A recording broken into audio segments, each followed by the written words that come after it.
Welcome to JKG news. Vizianagaram ఎక్కడ land కనిపించినా తన సొంత స్థలంలా భావించిన మాజీ ఎమ్మెల్యే కోలగట్ల వీరభద్రస్వామి తన హయాంలో రెవెన్యూ శాఖను తన సొంత ఇల్లులా మార్చుకొని దోపిడీకి పాల్పడ్డారని విజయనగరం ఎమ్మెల్యే పూనపాటి అతిథి విజయలక్ష్మి గజపతిరాజు విమర్శించారు. గురువారం నాడు నగరంలోని రాజీవ్ స్టేడియంలో మౌలిక వసతులపై సమీక్షను ఎమ్మెల్యే అతిథి జరిపారు. ఈ సందర్భంగా స్టేడియంను పరిశీలించిన ఆమె క్రీడా సౌకర్యాల కల్పనపై ఆరా తీశారు. అనంతరం మీడియాతో ఆమె మాట్లాడారు. ప్రభుత్వం, ప్రైవేటు మన్సన్ స్థలాలనన్నా తేడాలు లేకుండా వాటి స్థలాలను ఆక్రమించుకోవడానికి కోలగట్ల ప్రయత్నించారని ఆరోపించారు. తన సొంత జాగిరీల అధికారులను భయపెట్టి పాలించారని, ఇప్పుడు అటువంటి ఆక్రమణలపై ఆరా తీస్తుంటే అధికారులు నీళ్లు నములుతున్నారని అదితి విజయలక్ష్మి గజపతిరాజు తెలిపారు. మరోవైపు రాజీవ్ విద్జీ స్టేడియంలలో మౌలిక సదుపాయాల కల్పనపై ప్రత్యేక దృష్టి సారించారని, సరిపడ కోచ్లను నియమించేందుకు ఎంతవరకు వెసులుబాటు ఉందో సాధ్యాలను పరిశీలించి చర్యలు చేపట్టడం జరుగుతుందని విజయనగరం ఎమ్మెల్యే పూనపాటి అదితి విజయలక్ష్మి గజపతిరాజు తెలిపారు. ఈ కార్యక్రమంలో డిఎస్డిఓ వెంకటేశ్వరరావు, జిల్లా క్రీడాకారులు, జిల్లా క్రీడా కోచ్లు తదితరులు పాల్గొన్నారు.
ఓకే.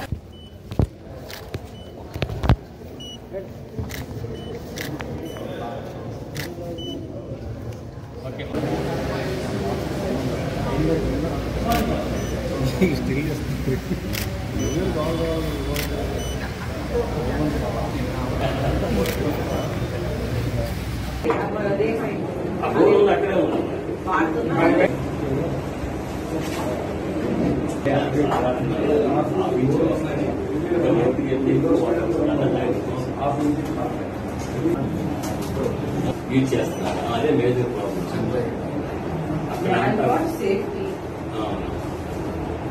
మనకు మ్యాన్ పవర్ కావాలి.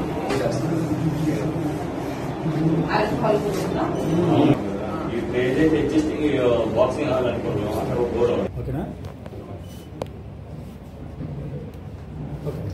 అందరికీ నమస్కారం. ఇప్పుడు వీరభద్రస్వామి గారు ఎమ్మెల్యే ఉన్నప్పుడు వారికి రెవెన్యూ డిపార్ట్మెంట్ వారి ఇంటిలాగా ఉండేది. వారి సొంత ఇల్లుకి రెవెన్యూ డిపార్ట్మెంట్ కి తేడా లేదు. అలాగే అన్ని ఏరియాస్ లో ఎక్కడైతే ఏదైనా ల్యాండ్ కనిపించిందో వారి సొంతం దాన్ని అనుకున్నారని అన్నట్లుగా ఉంది. ఇప్పుడు వ్యవహారం చూస్తుంటే అది గవర్నమెంట్ ల్యాండ్ అవ్వనియండి, అది ప్రైవేట్ ల్యాండ్ అవ్వనియండి, అది మాన్సాజ్ ల్యాండ్ అవ్వనియండి విజయనగరంలో. అయితే మనం చూస్తుంటే అక్కడ వైసీపీ ఆఫీస్ కూడా ఆయన సొంత ల్యాండ్లో కట్టలేదు. సో అదైతే మనం చూసుకోవాలి. అన్ని విధాలుగా ఏదో ఒక విధంగా ఎన్క్రోచ్మెంట్స్, ఆక్యుపేషన్ చేయడానికి ప్రయత్నం చేశారు. అయితే మొన్న నేను కమిషనర్ ఆఫీస్ రివ్యూ చేసినప్పుడు కూడా ఒక కొత్త ఎన్క్రోచ్మెంట్ ట్యాక్స్ గురించి ఏదో మాట్లాడారు. ఎన్క్రోచ్మెంట్ కి ఒక అర్థం ఉంటుంది. ఎన్క్రోచ్మెంట్ ట్యాక్స్ అంటే దానికన్నా విచిత్రమైన విషయం. అయితే వారికి ఆ డీటెయిల్స్ ఇవ్వమన్నాను, ఇప్పుడు వరకు నాకు డీటెయిల్స్ ఇవ్వలేదు. సో ఆ విధంగా ఈ ప్రభుత్వం నడుస్తుంది. ఆయన అప్పటి నుంచి ఇప్పటి వరకు ఆయన సొంతిల్లులాగా అన్ని వ్యవహారం చేశారు. అయితే ఇప్పుడు క్వశ్చన్స్ అడుగుతుంటే సమాధానం లేని పరిస్థితి అధికారులకి. సో వాళ్ళు లేచి సమాధానం ఇవ్వాలంటే మనం కూడా టైం ఇవ్వాలి వాళ్ళకి. మనం కంటిన్యూగా అడుగుతా ఉంటే వాళ్ళకి ఒక సమాధానం ఇవ్వలేకపోతున్న సిచ్యువేషన్. ఇప్పుడు మనం ఇంకా ప్రెషర్ చేస్తే వాళ్ళు పడిపోతారు.